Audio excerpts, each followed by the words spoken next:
How's the Charlie pup? Don't eat the microphone, okay? Yeah. Charlie pup is now biting Henry. But this is what they do. But I came over here to let you listen to this.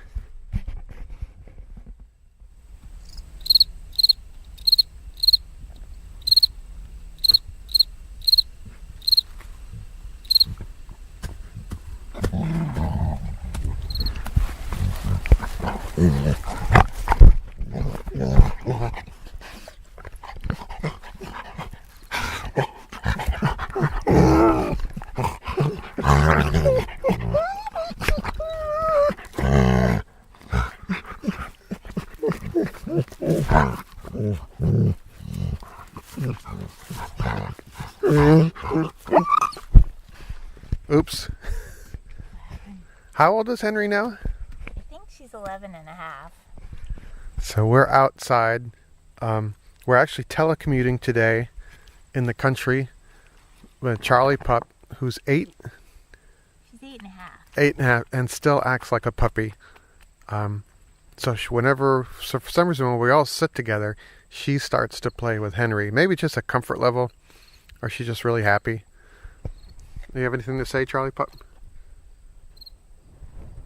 No, you can't eat. No, don't eat that. So there's some crickets under some stones here where we're sitting, which is pretty cool. And they're sticking their heads out because it just got warm here.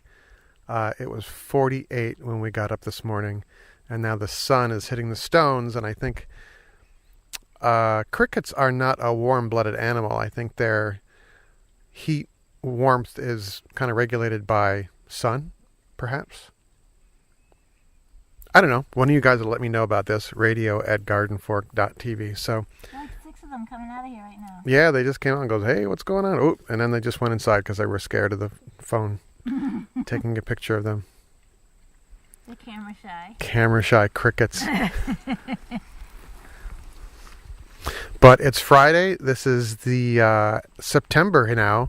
So welcome back to the show, everybody. This is the Eric Solo Show with the occasional guest camera operator. Say hello.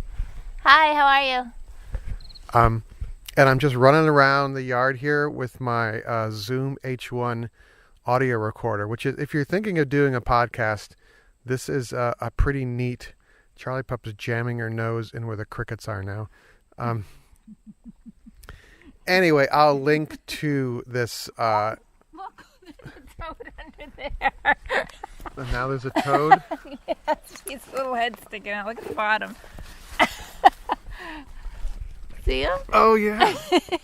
He ain't gonna make any noise. And Charlie Pup is now chewing on Lynn.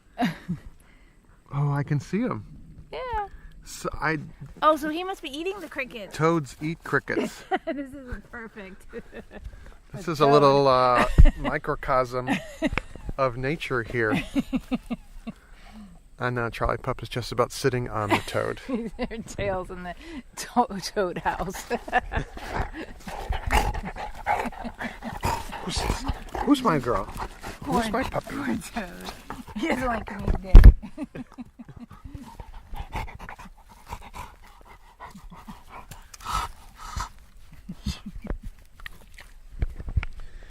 So, this is a little oral experience, kind of a little different for Garden Fork. It's usually Eric and his friends talking on Skype, but today I thought we'd come out in the yard. It's really beautiful. I was sitting at the laptop and I was like, let's go out in the yard and let everyone know what's going on.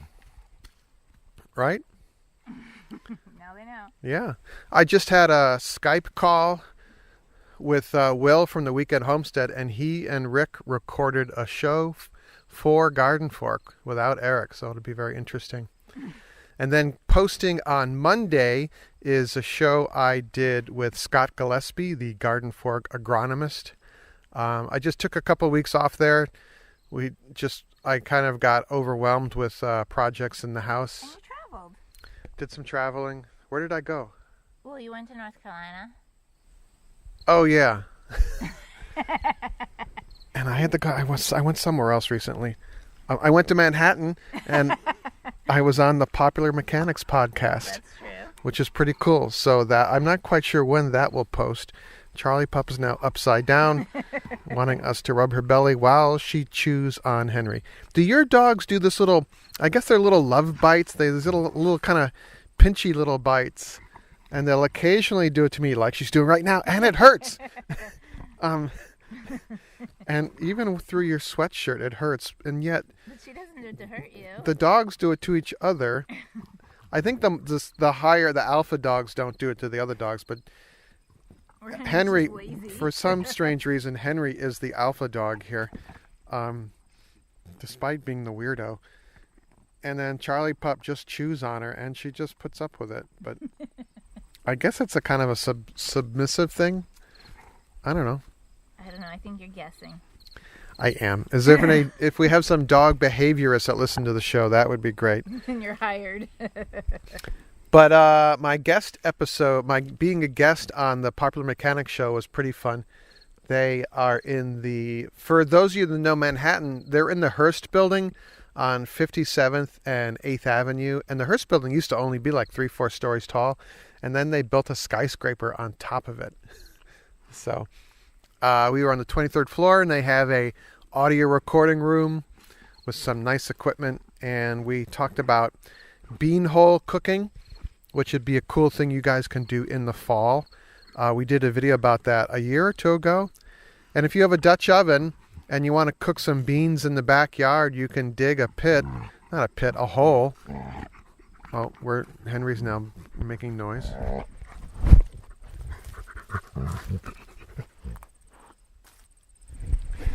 You can I dig a hole in the raised bed and start a fire in there. I use a bunch of scrap lumber and pallet wood and cook it down to coals, and then put some beans and tomato paste and maple syrup and bacon and mustard in there with white beans, unsoaked, unbrined, unboiled.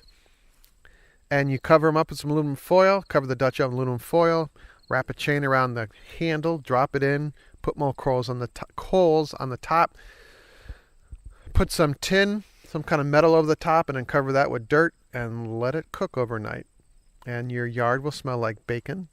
And your Labradors, when they go out at night, will try and dig up the bacon. And your bear will show up. Thankfully, the bear did not show up that night and go, hey, what do we got here? That's a big picnic basket. Bacon in the ground. But that's a cool project. It's like the original crock pot. Before they had crock pots, they had cooking stuff in the ground. So that's what we talked about in the Popular Mechanics podcast. Plus also beekeeping and making maple syrup. So they were pretty interested in that. I thought it was kind of fun. I'm not sure when the show will post. Air. Sorry. Oh, the crickets are sticking their heads out from between the stones. Over there. One, a whole cricket farm here. 2, 3, 4, 5, 6.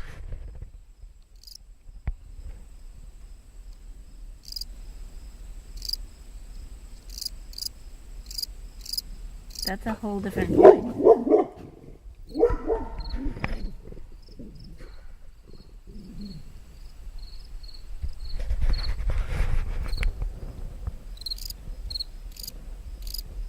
That's Blaze.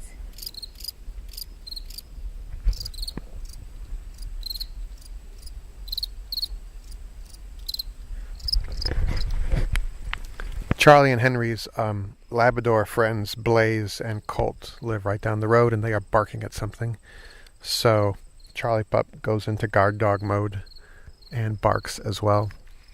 We have our dogs on a containment. I think the generic term is called a dog containment system. Invisible fence is one of the commercial names. That's the Scotch tape name. Yeah. But we did the DIY kit. You can buy it. Actually, you can buy it online. I'll link to it in the show notes, the one we got. And you just run a wire around the perimeter of your yard. And you have to train your dogs. You can't just put the collar on them and expect them to hit the fence and learn, hit that line, invisible fence line, and know not to go across it because they'll freak out and they won't want to go back outside again. You have to train him, and the training seems incredibly inane. You have to walk the dog along the fence line, the invisible fence line, the wire line, and pull them back so they don't cross that line. And then you do it with the collar on. There's a whole process, and it takes a while. But our neighbors put in a fence, and then they just put the collar on the dog, and they let the dog out. The dog hit the fence, got zapped, and ran back into the house and would not come out again. So if you take a shortcut, it's not going to work. Hey, really cool news for those of you that use the Garden Fork affiliate link on Amazon, or if you're thinking about doing that, we now have an official page on the Amazon site. We have the official Garden Fork store, is basically what it is, of things that I've talked about or things that I use and think are useful. It's at amazon.com/shop/gardenfork. So go to amazon.com, put in /shop, SHOP/gardenfork. I'll link to it in the show notes here. And if you go to that page to start any of your shopping experiences, that will greatly help us. We get a finder's fee. It doesn't affect the price you pay. It just says, hey, Garden Fork sent me here. And anything that you buy during that shopping experience, we get a little finder's fee. Always appreciated. So it's amazon.com/shop/gardenfork. I'm standing right near our oldest apple tree here. And our apples have kind of gone downhill over a couple of years. Charlie Pup is now eating an apple because that's what she likes to do. Several years now, the apples will lose half or all their leaves in August. And then they will have fruit drop as well. The fruit before ripening will drop. And it's kind of discouraging. They're standard apple trees, so they're really tall.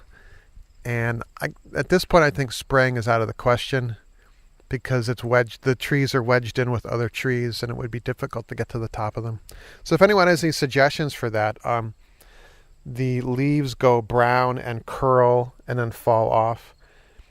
We have my oldest apple tree. I have this one pruned with an arching habit, and we have some pruning videos online. I'll link to them in the show notes here. And these apples will ripen later, and you know that they're ready with just a gentle tug. They come off like this one just did. And let's see if this is ripe or not.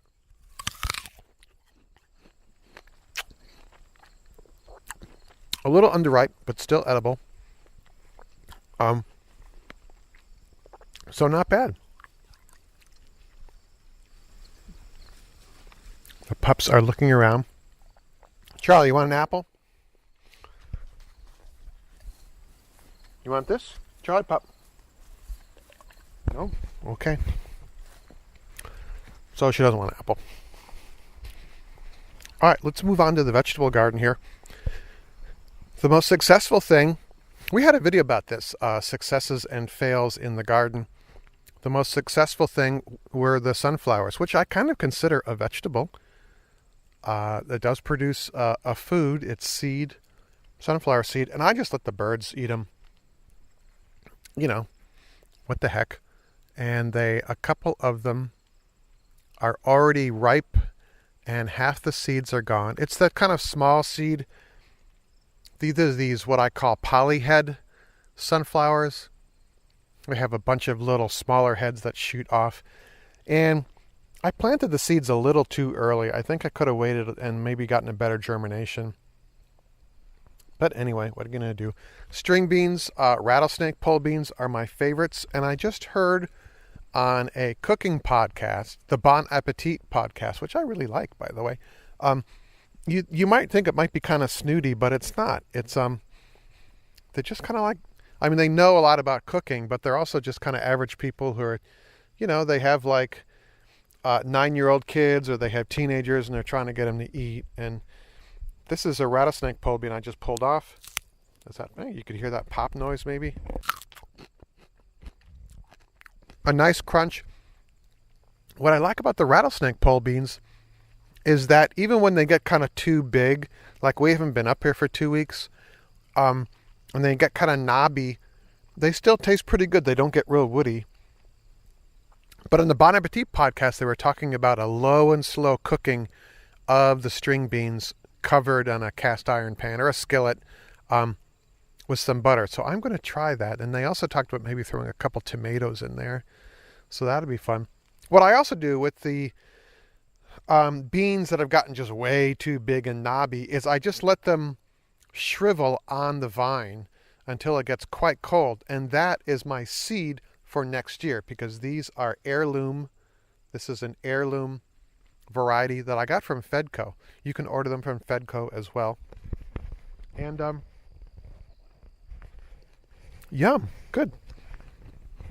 The salad green bed, I'm basically gonna take the string trimmer in here and then lay wood chips on top and let it just sit for the winter.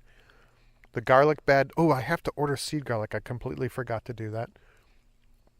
I have to order some seed garlic. I will probably plant that at the end of September, beginning of October. If you're planting seed garlic now, if you're in the northern climes, it's best to plant it in the fall. It might start growing. The grow tip will pop up. Don't freak out. Don't worry about it. That growing tip will probably get burned back in the winter cold, but it will resprout in the spring and it'll be just fine. So not to worry about that. I see I have a little more weeding here to do. There's a couple of weeds that look like pretty flowers, but then when they dump their seeds, it's like, oh boy, more stuff to clean up. But I can't really complain. I'm going to pick some of the string bean out of the microphone wind diffuser. It looks like a black wig on top of my recorder. There goes the neighbor. Kind of interesting, just kind of small town stuff here. Like, today I was smart enough to remember to pull the trash cans out. So it's like we're big and a big adult. Around the edges of the yard, we have an aster, which I call a woodland aster. Sometimes it's called a wood aster or a white aster. But asters are part of the chrysanthemum family, and they will bloom at the end of the season and end of the summer. And a lot of times there will be feral honeybees on these asters collecting the pollen for the fall, because we no longer keep honeybees in the yard here up at the house. It's just the bears are too much of our problem. Plus also we're in the woods basically, and I don't think there's enough food for them throughout the summer. But the woodland asters are out right now, and also the goldenrod is out. And our sugar maples the leaves are starting to turn. So that is a sure sign that fall is coming. But if you're thinking about tapping maple trees for maple syrup, go through your yard or your woods or your friends' yards and start looking for the sugar maples and the red maples now. You can tap red maples or sugar maples. Norway maples will not work. They kind of have I have a video about it, of course. But the red maples have a much smaller leaf, and it has some red in it when it turns in the fall. And Norway maples or silver maples have kind of a dustiness on the underside of the leaf. And sugar maples, the bark of the more mature trees are what I call craggy. The younger ones, you can't quite see it yet. And they tend to have more lichen and moss growing on them. But then I don't have any Norway maples or silver maples here, so I see them in the city and in the suburbs. But there you go, just my thoughts there. What else we got going on in the yard here? Oh, I have a grapevine, a wild grape climbing up through one of my apple trees. I just see this now. So we will have to dispense with that. Wild grapes are a real problem in the woods, actually. I carry around just a simple pruning saw that has a Japanese blade, so it cuts on the push and the pull. And when I kind of come across them, I cut the trunk right at the base, and that will allow the tree to live and the wild grape from proliferating. I mean, that's just my kind of one-man thing. I guess it's kind of like people picking up trash on the beach. I cut wild grape. Over here, I was looking at the maple syrup evaporator through the window of the kitchen this morning, thinking about what to do to prep for that season. I had a real problem last year with the fire burning too hot and basically all my heat going out the chimney stack. And one thought offered up was to put a damper on the chimney, but most of my neighbors' sugar shacks do not have a damper on the chimney. They were saying, my two maple syrup friends, locals here, was talking about putting a baffle in the firebox. And the firebox is about 18 inches wide and 4 feet long. So about 2/3 of the way into the box, we would put a baffle. In other words, a piece of metal that would impede the airflow, with the idea being it would keep some of the heat in, or to keep the heat longer, because I was just burning pallet wood really fast, and boom, it was going. We also did I'm doing a big purge, much like I'm downsizing all the junk I have. I collected way too many pallets this year, so I broke down a bunch of them using my circular saw, actually, because this is all going to be wood I'm going to burn. So I cut them all into, they're about 12 inches long. I just ran the circular saw up each pallet along the, is it the studs? There's usually 3 studs. Looks like 3 2x4s in the center, in the middle of the pallet. And then you have the cross pieces. So I just cut this all down, and I've stacked it nicely. And I've got some more wood and burnable material in this shed here that I still have to work on. Yeah, I have a lot of wood. There's just a lot of odd sized lumber I have. And for the longest time I kept it thinking, oh, I can do something with that. And I'm sorry, and I'm realizing now that I just need to burn it. So all right, close up the shed. Up at the garage, I'm practicing my welding some more. We're going to have a follow-up video or two about welding techniques. And I actually helped my neighbor in Brooklyn. They have metal guards around the trees that are on the sidewalks. They're called tree pit guards. And hers got hit by a car and bent, so we cut it. I wasn't able to bend the metal back, but I was able to basically weld the pieces together again, so it looked pretty good. It wasn't perfect, but not a bad job with my flux core welder from Home Depot Harbor Freight for $100. You know, by the way, Harbor Freight has a online coupon on the Value Pack site, and whenever I go there, I have this bookmarked on my phone, and I bring up the coupon and I get 20% off the most expensive item I've bought. I'm working on a video about kitchen stuff that you could buy at Harbor Freight. What can you buy at Harbor Freight to use in your kitchen? So kind of Harbor Freight hacks for your kitchen. The garage, I need to rebuild the carburetor on my quad. It's an older quad. It's about 20 years old. It's a Suzuki. And the float in the carburetor sticks open, and then gas kind of floods. And some gas actually gets out of the carburetor because the gasket leaks. So it's still functional. I still drive it around. It's going to be part of a log splitter video we're doing. Troy-Bilt, our Garden Fork sponsor, sent me a log splitter attachment for the Troy-Bilt Flex, and it's quite good. I was a little skeptical when they sent it to me, and then I was like, this actually makes a lot of sense. It's just a splitter unit that connects onto the Flex power unit, and then you're good to go. And then when you want to put it away, you're not stuck with this giant log splitter. Most log splitters are on wheels. They have a long rail. This thing, the rail flips out. It's kind of interesting.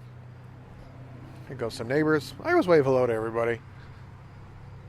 That's not sure I know who that is. Oh, I do know who that is. Anyway, so there you go. Another thing on the to-do list for the weekend is to run the generator. We don't have any hurricanes up here upstate, but it just kind of reminded me to keep my power tools running.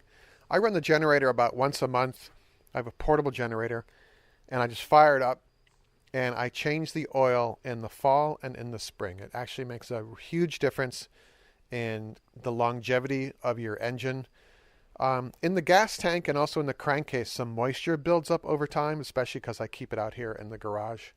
So fire that puppy up and then plug a couple things into it. You want a balanced load, but plug a couple lights in or something and let it run for 20 minutes. Let it come up to temperature and burn off some of that moisture. And always use a gas stabilizer in the gasoline. It's just a huge difference. Any of the gas that I store, I have 5-gallon cans here. I use the gas stabilizer as well in there. So, Charlie Pup came out. She's always kind of patrolling the yard. So it's kind of fun. So there you go. A couple things. Oh, and really cool. I talked about it at the beginning of the show, but please check out Amazon.com/shop/gardenfork. That's our new store on Amazon. If you start there, click on one of those items or click in the search bar and start navigating from there, we get a finder's fee on anything you buy, and it does not affect the price you pay. We get a little finder's fee. Charlie Pup, do you want a string bean?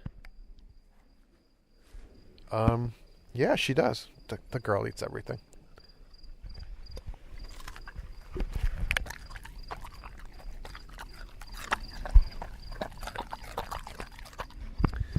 Amazon.com/shop/gardenfork. So thanks for listening. Scott Gillespie, our agronomist, will be here with us on Monday, and then the show without Eric will post after that. And there you go, radio@gardenfork.tv, and any links I talked about will be in the show notes, which I think if you click on the little Garden Fork icon, they will show up. All right, make it a great day. I'll see you.